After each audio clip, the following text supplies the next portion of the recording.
नमस्कार, जोहर झारखंड में आपका स्वागत है। मैं हूं आपके साथ सिरांधा। बुलेटिन में सबसे पहले बात लाल आतंक के खूनी खेल की। तो लोकसभा चुनाव के बाद नक्सलियों ने सरायकेला में 10 दिनों के भीतर दूसरी बार घात लगाकर जवानों को निशाना बनाया। सुरक्षा बलों के सर्च ऑपरेशन के दौरान नक्सलियों की काराना करतूत में 26 जवान जख्मी हुए। हमले के बाद अब पूरे इलाके में सर्च ऑपरेशन जारी है। देखिए ये रिपोर्ट। एक बार फिर लाल आतंक का खूनी खेल। सरायकेला में सुरक्षा बलों को बनाया निशाना। आईईडी ब्लास्ट में 26 जवान जख्मी। झारखंड में नक्सलियों को नेस्तनाबूद करने के लिए हाल के दिनों में जवानों ने ताबड़तोड़ अभियान चलाकर लाल आतंक की कमर तोड़ दी है, जिससे बौखलाए नक्सलियों ने एक बार फिर सुरक्षा बलों पर पलटवार किया है और सरायकेला खरसावां के कुचाय थाना क्षेत्र में रीडिंग दा के पास सर्च ऑपरेशन के दौरान नक्सलियों ने आईईडी ब्लास्ट कर दिया और फिर फायरिंग शुरू कर दी, जिसका जवानों ने मुंहतोड़ जवाब दिया। लेकिन इस घटना में कोबरा बटालियन और झारखंड जगुआर के 26 जवान जख्मी हो गए, जिन्हें इलाज के लिए रांची मेडिका में भर्ती कराया गया है। पूरी घटना यह है कि सरायकेला जिले के कुचाय थाना अंतर्गत एंटी नक्सल ऑपरेशन चल रहा था। उसी के दौरान हमारे जो जॉइंट फोर्सेज हैं, जिसमें कि सीपीएमएफ, सीआरपीएफ और हमारे स्टेट के फोर्सेज हैं, उनके साथ एक एम्बुश हुआ है। एम्बुश में हमारे लगभग 26 जवान घायल हुए हैं। घायल में से 4 से 5 लोगों को गंभीर चोटें आई हैं। अन्य लोग आउट ऑफ डेंजर बताए जा रहे हैं, जैसा कि हॉस्पिटल में बताया गया है। लोकसभा चुनाव के दौरान पोलिंग पार्टी को निशाना बनाने के लिए नक्सलियों ने सरायकेला के रीडिंग दा, अरहंज और आसपास की पहाड़ी इलाकों में भारी मात्रा में विस्फोटक और लैंड माइन्स लगाए थे, जिसके पीछे नक्सली कमांडर अनंत उर्फ पतिराम मांझी को मास्टरमाइंड बताया जा रहा है। लेकिन नक्सलियों की साजिश पर पानी फेरने के लिए सुरक्षा बल पिछले कई दिनों से लगातार इस इलाके में सर्च अभियान चला रहे हैं और इसी दौरान घात लगाकर किए गए नक्सली हमले की जद में जवानों की ये टुकड़ी आ गई। वहाँ पे आसपास के सभी क्षेत्रों में एंटी पर्सनल माइन और बड़ी माइन्स लगाई गई हैं। उसका क्लियरिंग अभियान चल रहा है। उसी अभियान के तहत 3 दिन से जो अभियान प्रारंभ हुआ है, उसमें आज कोबरा और जगुआर की टीमें उस एरिया में गई थी और वहाँ पे सैकड़ों की संख्या में एंटी पर्सनल माइन नक्सलियों के द्वारा ट्रिगर किया गया। और उस ऑपरेशन के दौरान नक्सलियों ने जो है भारतीय सुरंग का विस्फोट किया, जिसमें जवान घायल हुए हैं और ऑपरेशन जारी है। हम लोग चारों ओर से घेराबंदी की है। इससे पहले अंतिम चरण के मतदान के ठीक अगले दिन नक्सलियों ने 20 मई को सरायकेला में ही आईईडी ब्लास्ट कर पोलिंग पार्टी पर हमला किया था, जिसमें 3 जवान जख्मी हो गए थे और 10 दिनों के भीतर नक्सलियों ने ये दूसरी बार दुस्साहस दिखाया है। लेकिन इससे जवानों का हौसला टूटने वाला नहीं है और झारखंड से नक्सलियों को पूरी तरह से मिटाने के लिए जवान लगातार ऑपरेशन चला रहे हैं। न्यूज़ 18 के लिए सरायकेला से विकास के साथ रांची से अजय लाल की रिपोर्ट। तो जवानों की हिम्मत तोड़ने के लिए 10 दिनों के भीतर ये दूसरी ऐसी घटना थी। सरायकेला में इस घटना को अंजाम दिया गया और इस नक्सली हमले की अब राजनीतिक दल निंदा कर रहे हैं। बीजेपी के नवनिर्वाचित सांसद संजय सेठ ने कहा है कि नक्सलियों की काराना करतूत के खिलाफ पूरी रांची जवानों के साथ खड़ी है। वहीं आरजेडी के प्रदेश अध्यक्ष गौतम सागर राणा ने राज्य सरकार से नक्सल समस्या के समाधान के लिए गंभीर पहल करने की अपील की है।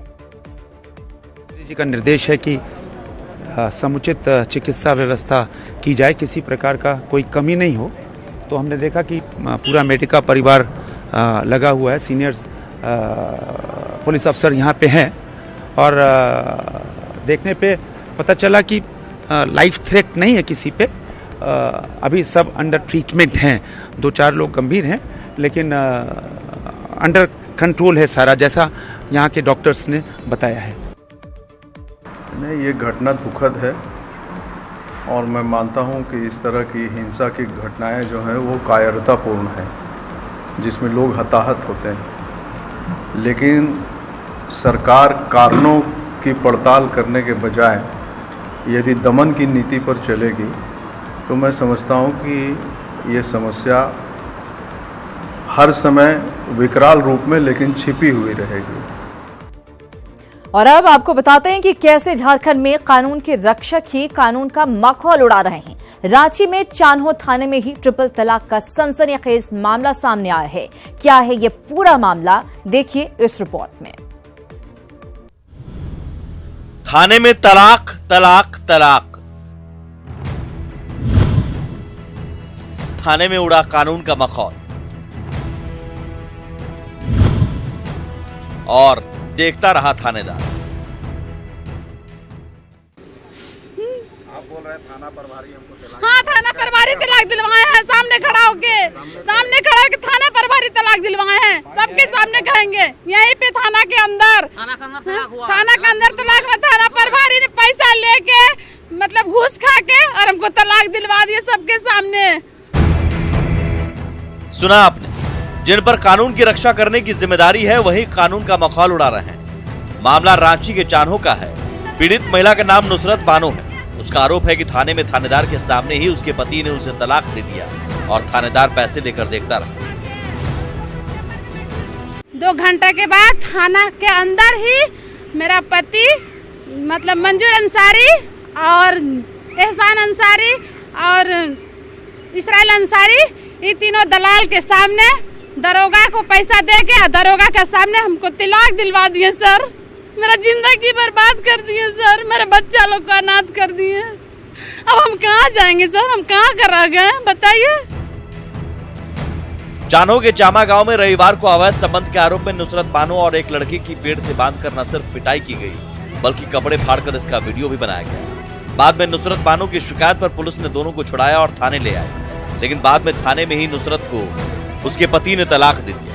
हालांकि पति थाने में तलाक देने से इनकार कर रहा है, वहीं थानेदार भी अपने ऊपर लगे आरोप को खारिज कर रहा है। जबरदस्ती गलत इल्जाम लगाया गया और हमको घर से निकाला गया घसीट के, मतलब गांव का लड़का लोग घसीट के हमको निकाला और हमको रस्सी से बांध दिया सर। रस्सी से बांध दिया, उसके बाद हमको मारा पीटा सर, नोचा चौथा, वीडियो बनाया, जैसा मन किया वैसा किया सर। हाँ, वहाँ चल गए थे हम पढ़ने, तरावी पढ़ के आ रहे थे। उस समय लड़का लोग उसको पकड़ कर रखे हुए थे। मेरा भतीजा अशफाक उसको देखा मेरा घर से निकलते हुए और उसको दौड़ाया, उसके बाद उसको पकड़ा। उसमें 3 तलाक वगैरह तो हम लोग नॉलेज में नहीं है, इन लोग का आपसी मामला है, हमारे सामने कुछ नहीं है। बाद में मामले ने जब तूल पकड़ा तो पुलिस ने आरोपी पति को हिरासत में ले लिया, लेकिन इस घटना से कई सवाल खड़े हुए हैं।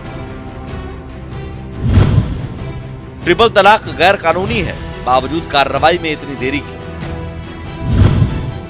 और आरोपी थानेदार पर अब तक कोई कार्रवाई क्यों नहीं की? वहीं जिस थानेदार के सामने तलाक देने का आरोप है, क्या वो थानेदार इस मामले की जांच निष्पक्ष तरीके से करेगा? मनोज, न्यूज़ 18, रांची। और बात लोहरदगा की खबर की, जहां बीएस कॉलेज में कॉन्ट्रैक्ट के आधार पर बहाल उर्दू शिक्षक जुबैर अहमद की छात्र छात्राओं ने कॉलेज परिसर में जमकर पिटाई की।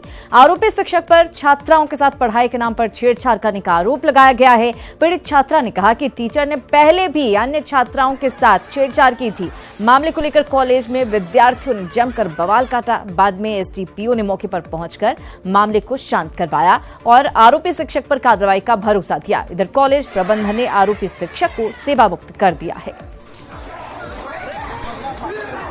नहीं, इसमें भी ये लोग थोड़ा सा शारीरिक क्षमता वगैरह का प्रयोग कर दिया। जी ग्रुप में है, हल्का तो मारपीट वगैरह हुआ जुबैर के साथ जी। तो हमने तो ये लोगों को कहा कि मान लिया इस तरह का तो हम लोग कोई प्रॉब्लम को सॉल्व नहीं कर सकते। नहीं, वैसे हाल में तो सॉल्व नहीं होगा, उसका अस्थिर से सॉल्व होगा। अब हुआ क्या, उनको हटाने की बात हम लोग हटा देंगे, लोहरदगा से हटा देंगे, ज्यादा से ज्यादा इतना ही कर सकते हैं। और झारखंड में आचार संहिता खत्म होने के साथ ही विकास कार्यों को गति दी जा रही है। राज्य सचिवालय में सीएम रघुवर दास की अध्यक्षता में हुई कैबिनेट मीटिंग में 25 प्रस्तावों पर मुहर लगी। कैबिनेट सचिव अजय सिंह ने बताया कि अब महज 100 रुपए में पैतृक संपत्ति का बंटवारा हो सकेगा। झारखंड हाईकोर्ट की अनुशंसा पर 51 सब जज को जिला जज में प्रमोशन दिया गया। झारखंड भवन संशोधन उप विधि को स्वीकृति मिली। साथ ही ई कोर्ट प्रोजेक्ट के तहत कई पदों को अवधि विस्तार दिया गया।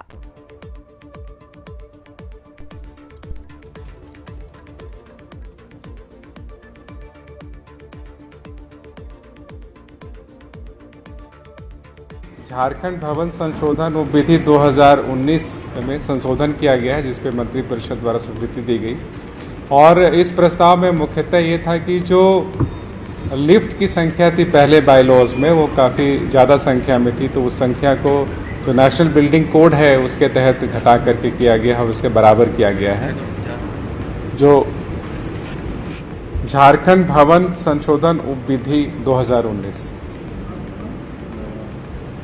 बिल्डिंग बायलॉज, आप लोग जो बिल्डिंग बायलॉज समझते हैं, तो बिल्डिंग बायलॉज में संशोधन किया गया है। और इसमें संशोधन मुख्यतः जो है वो 2 बिंदुओं पर किया गया। एक तो ये कि लिफ्ट की संख्या घटाई गई है, और दूसरा ये कि जो पहले जो दान के रूप में जो जमीन देते थे वो 10 रुपया या 20 रुपये के स्टैंप पे एक्सेप्ट नहीं होता था, तो अब दान पत्र के रूप में भी जो भी जमीन सरकार को देंगे वो एक्सेप्ट कर लिया जाएगा। ऐसा बिल्डिंग बायलॉज में प्रोविजन कर दिया गया है। जैसे आप लोगों ने देखा होगा कि मेन रोड के सामने जमीन जो सरकार को देना है वो रजिस्ट्री कराना होता था, रजिस्ट्री शुल्क देना पड़ता था 7%, वो अब नहीं देना होगा। झारखंड के गांव में भी शहर जैसी सुविधाएं मुहैया कराने का सरकार का लक्ष्य है। इसे लेकर 14वें वित्त आयोग से मिली राशि से गांव में स्ट्रीट लाइट, पेवर ब्लॉक और पानी की सुविधाएं दी जाएंगी। मुखिया संघ के प्रतिनिधि के साथ बैठक में सीएम रघुवर दास ने सभी मुखिया को अपने अपने गांव में इसे लेकर तेजी से काम करने के निर्देश दिए। सीएम ने कहा कि जिन योजनाओं की मंजूरी मिल चुकी है उन पर तत्काल काम शुरू कर दें। बैठक में मुखिया संघ के आग्रह पर लाभुक समिति को 5 लाख रुपए तक की राशि की योजना की स्वीकृति का अधिकार देने पर सहमति भी बनी। अब तक लाभुक समिति के पास सिर्फ 2.5 लाख रुपए तक की योजना की ही स्वीकृति देने का अधिकार। प्रदेश आरजेडी में इन दिनों घमासान मचा हुआ है। पार्टी नेताओं की गुटबाजी ने झारखंड में लालटेन की लौ को कमजोर कर रखा है। देखिए ये रिपोर्ट।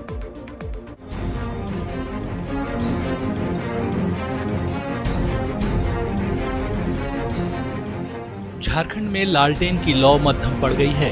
लोकसभा चुनाव से ठीक पहले तत्कालीन आरजेडी प्रदेश अध्यक्ष अन्नपूर्णा देवी और गिरिनाथ सिंह जैसे दिग्गज नेताओं ने पार्टी को बाय बाय कर करारा झटका दिया। गौतम सागर राणा को प्रदेश अध्यक्ष बनाकर डैमेज कंट्रोल का जिम्मा सौंपा गया, लेकिन वो विफल रहे और पार्टी को लोकसभा चुनाव में मुंह की खानी पड़ी। ऐसे में पार्टी के अंदर बगावत मची है। प्रदेश अध्यक्ष की कार्यशैली से नाराज कई नेताओं ने पार्टी से इस्तीफा दे दिया। इस पर आरजेडी ने कड़ा रुख अख्तियार किया है। लेकिन कोई बैड एलिमेंट है जो तोड़फोड़ करना चाहता है, तो हम लोगों ने अनुशंसा की है अनुशासन समिति को कि वैसे कार्यकर्ता जो तोड़फोड़ और हिंसा में विश्वास करते हैं वो अब कार्यालय में प्रवेश न करें। तो इस पर अनुशासन समिति अपनी कार्रवाई करके हम लोगों को भेजेगी। सभी लोग एक सूत्र से लगे हैं कि पूरे राज्य में पार्टी कैसे मजबूत हो, और आगामी विधानसभा को लेकर भी हम लोग काफ़ी चिंतित हैं। इसके लिए प्रशिक्षण शिविर से लेकर सारे कार्यक्रम करने के लिए हम लोग कटिबद्ध हैं। राणा की लाख कोशिशों के बावजूद पार्टी में घमासान थमने का नाम नहीं ले रहा। कई नेताओं ने प्रदेश अध्यक्ष के कामकाज के तरीकों पर सवाल उठाए हैं। साथ ही आगामी विधानसभा चुनाव में पार्टी का प्रदेश नेतृत्व बदलने तक का दावा कर दिया है।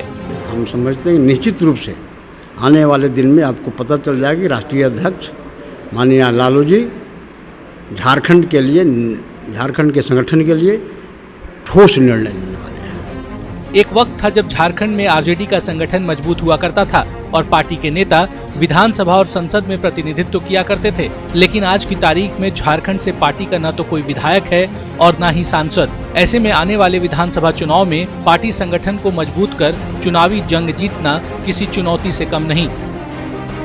भुवन किशोर झा, न्यूज 18, रांची। और प्रदेश कांग्रेस अध्यक्ष डॉक्टर अजय कुमार के इस्तीफे के बाद पूर्वी सिंहभूम जिला कांग्रेस कमेटी के अध्यक्ष विजय खान समेत कई प्रखंड अध्यक्षों ने पार्टी से इस्तीफा दे दिया है। विजय खान ने कहा कि डॉक्टर अजय कुमार के समर्थन में कल राज्य के तमाम पार्टी जिला अध्यक्ष रांची में एकत्रित होंगे और डॉक्टर अजय के प्रति अपना समर्थन व्यक्त करेंगे। विजय खान से डॉक्टर अजय का विरोध करने वालों पर जमकर निशाना भी साधा गया। तो बोलते हम प्रदेश अध्यक्ष बनेंगे तो वो बताएं कदमा से उनका अपना बूथ में कितना है, 24, 25, 30 कुछ आया वोट। तो इसलिए नेतृत्व पर आपेच करने से अच्छा है कि आत्ममंथन, आत्मचिंतन करना चाहिए। अपने लोगों के द्वारा फेसबुक, व्हाट्सएप में कांग्रेस पार्टी को कमजोर करने के लिए अगर कोई काम करेगा तो कांग्रेस पार्टी के समर्पित कार्यकर्ता होने के नाते मैं वैसे लोगों का खोल के और जम के विरोध करूंगा। अगली खबर कोडरमा से है। कोडरमा के झुमरी तिलैया में चुप्पी तोड़ो स्वस्थ रहो कार्यक्रम की शुरुआत की गई। 27 जून तक चलने वाले इस कार्यक्रम में महिलाओं को माहवारी के बारे में जानकारी दी जाएगी।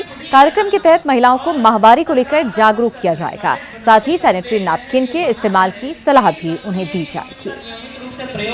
ये अच्छा है, चुप्पी तोड़ो स्वस्थ रहो जो कार्यक्रम है, इसके द्वारा जो हमारी बेटियां विशेषकर 10-12 वर्ष के बाद जब उनमें परिवर्तन होता है तो वो कहीं ना कहीं शर्माती हुई वो बात बताने से भी दूर होती है।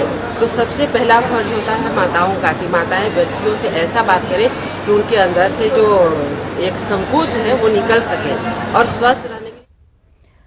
राजधानी रांची की ट्रैफिक व्यवस्था दुरुस्त करने के लिए नगर निगम ने सख्त रवैया अपना लिया है। अब नगर निगम सड़क किनारे नो पार्किंग जोन में खड़ी गाड़ियों का फाइन काट रहा है। निगम की ओर से नो पार्किंग जोन में खड़ी वाहनों के पहिए में व्हील लॉक लगाया जाता है और ऑन स्पॉट फाइन वसूलने के बाद ही गाड़ी का व्हील लॉक खोला जाता है। निगम की एनफोर्समेंट टीम की ओर से कचहरी चौक के पास ये अभियान चलाया गया।